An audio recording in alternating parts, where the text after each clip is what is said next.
इस मानवता के महायज्ञ में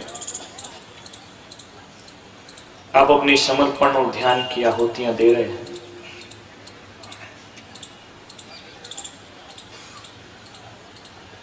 और ये मान करके चलिए कि इस दुनिया में कुछ भी व्यर्थ नहीं होता है। लोगों ने हमसे कहा कि साधु संत इतने प्रवचन करते हैं फिर देश सुधरता क्यों नहीं है। मैंने कहा कि एक चौकीदार रात भर चिल्लाता है जागते रहो जागते रहो जागते रहो, फिर भी लोग जागते क्यों नहीं हैं। जो जागता है वो चोरी होने से बच जाता है और जो सोता है उसके घर चोरी हो जाती है। चौकीदार का काम आवाज लगाना है। जैसे चौकीदार की एक ड्यूटी है कि वह रात भर कहेगा जागते रहो जागते रहो, बस पुलक सागर की भी एक ड्यूटी है और इस ड्यूटी को मैं ब्यूटी बना करके जिया करता हूं। जो जाग जाते हैं वो संभल जाते हैं, जो नहीं जाग पाते हैं उनके घर लुट जाते हैं। सतगुरु दे जगाए, सतगुरु जगाने का काम करते हैं। तुम तो इतने बेईमान हो कि खुद ही अलार्म भरते हो कि सुबह 4 बजे उठना है, और जैसे ही घड़ी जगाती है उसको 2 पढ़ते हैं, चुप थोड़ा और सो लेते हैं। तब क्या करें तुम्हारे साथ। आकाश से पानी गिरता है, वो खेतों पर भी गिरता है, वो बगीचों पर भी गिरता है, वह मकान पर भी गिरता है, वह मंदिर पर भी गिरता है।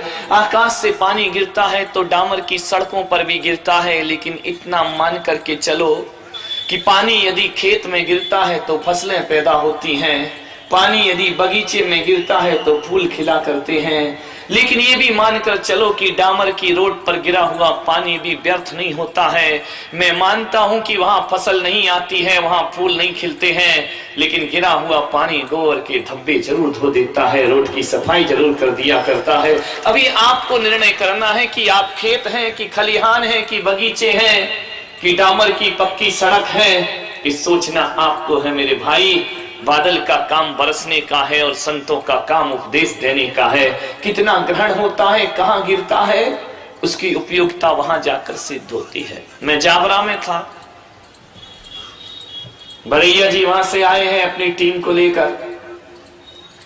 एक ऐतिहासिक आयोजन जावरा में किया गया। इसका मतलब ये नहीं कि मंदसौर में नहीं हो रहा है। शुरू में मुझे लग रहा था, लेकिन आज समझ में आया कि मंदसौर में जवानों में नहीं बूढ़ों में भी जान हुआ करती है, और उन्होंने वह कार्य कर दिखाया। जावरा में एक परिवार जिसके बेटे का मां से बरसों से केस चल रहा है अदालत में, लेकिन जब उसने मेरे प्रवचन सुने, उसने जाकर मां बाप के पैर छुए और कहा कि अब कोई केस अदालत में नहीं चलेगा, बहुत अलग रह चुके, अब साथ साथ जीवन बिताएंगे। ये परिवर्तन है, भावनाएं बदलती हैं। एक व्यक्ति ऐसा जो मंदिर नहीं जाए, पूजा नहीं करे, पाठ नहीं करे, ऐसा धनपति व ऐसा जुड़ा संत से कि उस व्यक्ति को कभी उसने फैक्ट्री से बाहर नहीं निकला, लेकिन जब से मेरा प्रवास जावरा में हुआ, सुबह शाम तीनों टाइम मेरे साथ उसने वक्त गुजारा।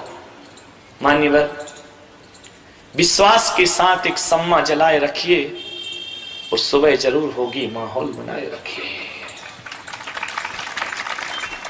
एक बूढ़ा था,